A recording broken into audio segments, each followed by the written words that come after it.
A gente conversou recentemente, eu vou entrar na parte de candomblé já.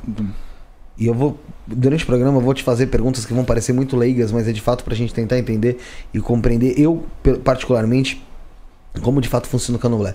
Porque de todos os pessoal que vem das vertentes aqui, eu consigo, pra mim é uma das mais complexas, né? Certo. E eu quero muito conseguir entender pra conseguir saber diferenciar algumas coisas. Mas a gente falou recentemente com a Juliana Nonato, é uma mulher trans que passou pelo candomblé e falou muito sobre preconceitos lá dentro do candomblé, né? E ela citou alguns pontos específicos que foi a função de uma... Não sei se você acompanhou.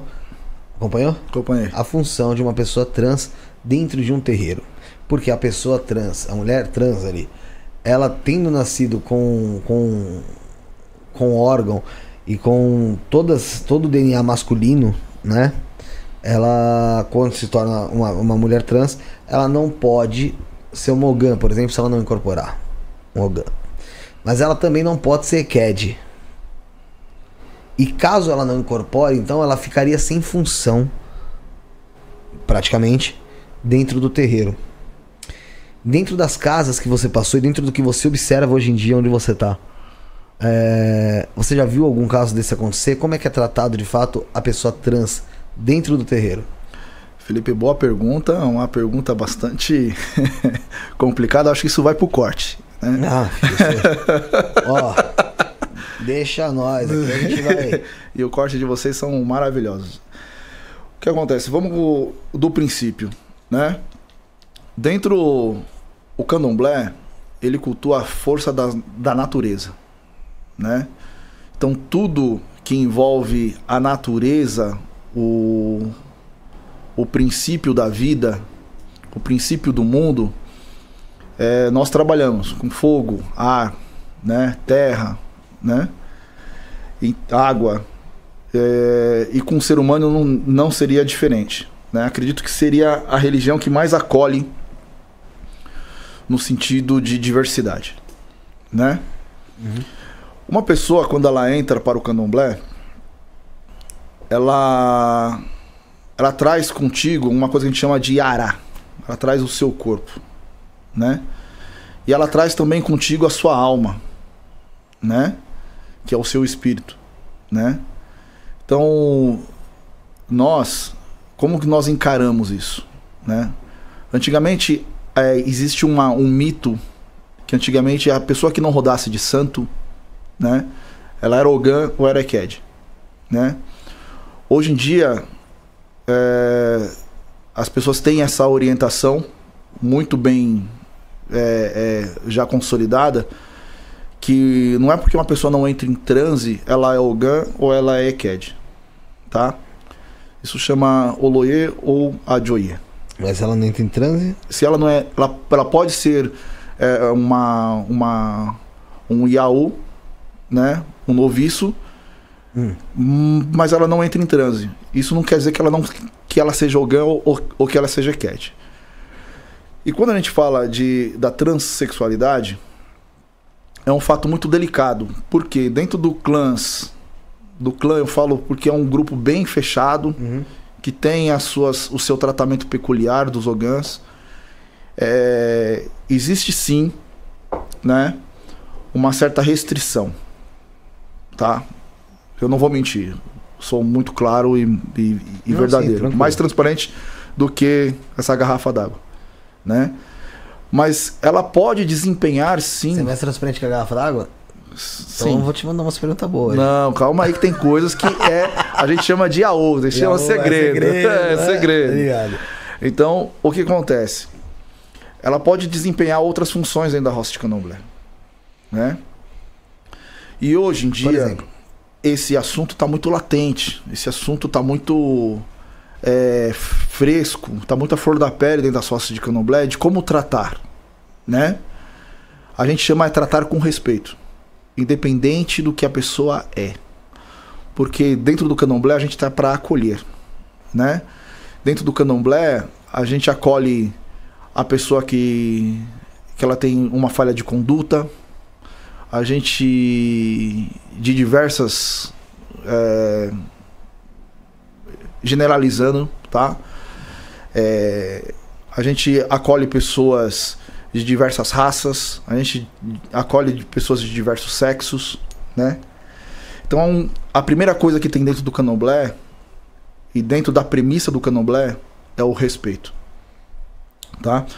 Claro que existe algumas posições dentro da roça de candomblé que aí existe uma questão mais pessoal, que é no caso do clã dos Ogãs, que é um pouco mais difícil eles aceitarem uma pessoa trans no meio do atabaque, né? Mas ela pode desenvolver lá, preparando uma roupa para orixá, ela pode desenvolver organizando a festa, participando do grupo diretivo da casa, né? Fazendo os calendários, as agendas, cuidando das questões do pai de santo, da mãe de santo, tá? É isso aí. Mas, Everton, a gente sabe que o mundo se modernizou. E quando eu falo se modernizou, não estou dizendo que, nossa, foi atualizado uma nova DLC, que agora os transexuais apareceram. Não. Eu estou dizendo o seguinte: os transexuais começaram a ter mais voz, começaram a poder falar quem de fato eles eram, mesmo sofrendo todo tipo de preconceito, mas se mostrar, aparecer. Eu quero entender como uma pessoa vai se encaixar. Você falou, vai organizando alguma coisa e tal, mas isso qualquer adepto da casa também vai fazer. Sim. Né? Sim. Como essa pessoa vai sentir o valor dela dentro daquela casa, sentir que ela de fato tem um valor na maneira que hoje as coisas acontecem. Eu sei que é a religião, e a religião tem a sua liturgia, tem as suas coisas, enfim. Mas com essa modernização do mundo em si, a religião, você acha que passa também, ou pode vir a passar também por uma modernização dela mesma, como se fosse uma atualização? A gente está em 2024, o candomblé não sei de quando mas deve ser de muito tempo. Então assim, você acha que pode existir a possibilidade disso vir a mudar futuramente? Felipe, eu digo que o candomblé, ele é o reflexo da sociedade que vivemos, tá? Atual. E ele vai se modernizando conforme vai tendo a evolução da nossa sociedade. Se a gente falar do candomblé de 1950, com certeza teria muito mais problemas de aceitação, resistência nesse tema, né? Atualmente, eu digo que as casas de candomblé estão dando muito mais voz para o transexual, né? De todas as classificações, né? E como que ele tem voz dentro da casa de candomblé? Exatamente pela palavra respeito. Porque os adeptos respeitam ele como qualquer outra pessoa. Exemplo, um transexual masculino que virou feminino. Certo. Tá? No caso, uma mulher trans, no caso mesmo. Uma mulher trans, tá? Vai respeitá-la como mulher, né? Ou seja, mas existe coisas que mulher que tem que fazer.